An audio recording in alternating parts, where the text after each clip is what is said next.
मराठा आरक्षण की मांग को लेकर एक बार फिर से महाराष्ट्र की राजनीति और सड़कें दोनों गर्म हो गई है। सामाजिक कार्यकर्ता मनोज जरांगे पाटिल एक बार फिर पूरे जोश के साथ आंदोलन कर रहे हैं। इस बार उनका आंदोलन मुंबई के आजाद मैदान में होने जा रहा है, जहां से वो अनिश्चितकालीन अनशन पर बैठने वाले हैं। जरांगे पाटिल 26 अगस्त को जालना जिले के अपने पैतृक गांव अंतरवाली सरती से हजारों समर्थकों के साथ रवाना हुए थे। उनका उद्देश्य मराठा समाज के हक की आवाज को फिर से बुलंद करना है। मनोज जरांगे पाटिल की मुख्य मांग है कि मराठा समुदाय को कुणबी जाति के रूप में मान्यता दी जाए। कुणबी एक कृषि आधारित जाति है जो ओबीसी यानी अन्य पिछड़ा वर्ग में आती है। अगर मराठाओं को इस श्रेणी में शामिल किया जाता है तो उन्हें सरकारी नौकरियों और शिक्षा में आरक्षण का लाभ मिल सकेगा।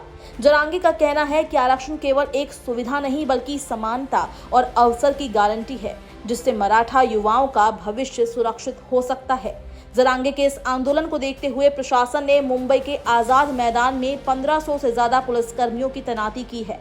इसके अलावा CRPF, rapid action force, CISF और महाराष्ट्र सुरक्षा बल की एक कंपनी को भी तैनात किया गया है। Railway station Chhatrapati Shivaji Maharaj terminus पर सुरक्षा व्यवस्था बढ़ा दी गई है, क्योंकि वहां से बड़ी संख्या में आंदोलनकारी मैदान की ओर बढ़ रहे हैं। मुंबई पुलिस ने जानकारी दी है कि 20,000 से अधिक प्रदर्शनकारियों के आने की आशंका है। गणेश उत्सव को देखते हुए ये सुरक्षा चुनौती और भी बड़ी हो जाती है। हालांकि अदालत ने आजाद मैदान पर केवल 5,000 लोगों को एक दिन के लिए प्रदर्शन की अनुमति दी है। इस पर जरांगे पाटिल ने विरोध जताया और इसे जन आंदोलन को दबाने की कोशिश बताया। उन्होंने साफ कहा कि वे लोकतांत्रिक दायरे में रहते हुए अपनी लड़ाई लड़ेंगे, लेकिन पीछे नहीं हटेंगे।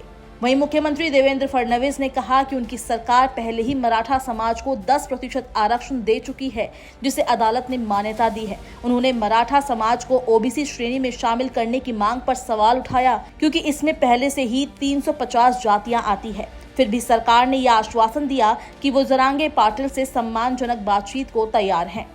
जरांगे के काफिले के मुंबई में प्रवेश करने से पहले ही नवी मुंबई पुलिस ने कुछ मार्गों पर ट्रैफिक को प्रतिबंधित कर दिया है। मुंबई पुणे एक्सप्रेसवे और सायन पनवेल हाईवे पर वाहनों की आवाजाही प्रभावित हुई है।